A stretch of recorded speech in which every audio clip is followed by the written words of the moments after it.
Alright guys, we're back talking about some of our corrective strategies with our ultimate sandbag. We all know that the glutes are a super powerful muscle. They allow us to jump higher and run faster, but they're also responsible for a lot of cause of back pain because a lot of people cannot activate them appropriately to help stabilize their pelvis so their back gets torqued. All this core training is great, however, we can't use the hips correctly, low back pain will inevitably come back. So two strategies we have when we're training, we can use actually exercises within our program to correct these problems, but the best part is we can still keep our focus for people like us who are coaching people in losing body fat that want to look better. So we can allow them to feel better, also look better at the same time. So first thing Jim's going to do is he's going to get into a single leg hybrid exercise. So we're going to go single leg deadlift to rotational lunge. The reason it's such a powerful exercise is because research shows that when you're on one leg, the muscle recruitment differs than when you're on two legs.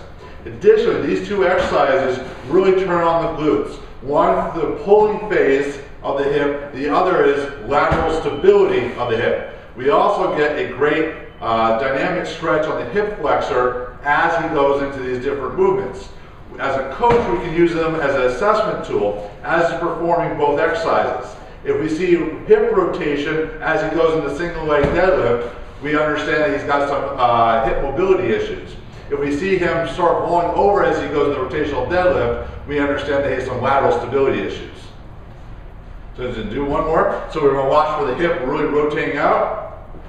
A really nice little complex. As he grooves it, he can move a little faster with it. So let's try a little smoother here, Jim. All of a sudden it becomes a great conditioning drill as well. Now you don't have to touch the floor. This just works well because of the size of the bag we're using. Good, nice job, man. Alright, so another way we can do this is by bilateral lifts. So sometimes a unilateral exercise can be too hard for a beginner.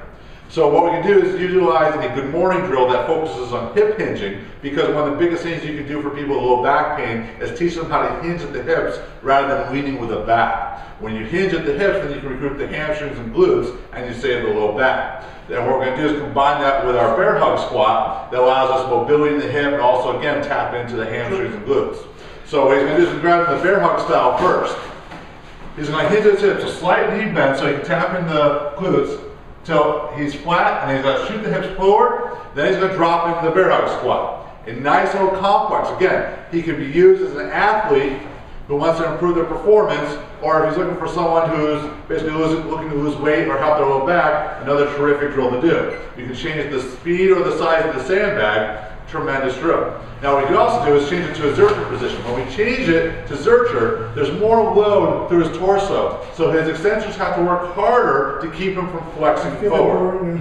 Glutes as well. Yeah, you'll feel a lot more on the glutes, and the challenge is to keep that nice alignment in the low back as he performs these movements. You can see he's got a nice flat back here and keeps his arch during the squat. You can gradate these movements, meaning that you don't have to go to the high depths that he's going, but you can also progress them where you make it a little more explosive like Jen was just showing there. So again, powerful, simple ways of improving performance, making you feel better, and more importantly, having long-term progress.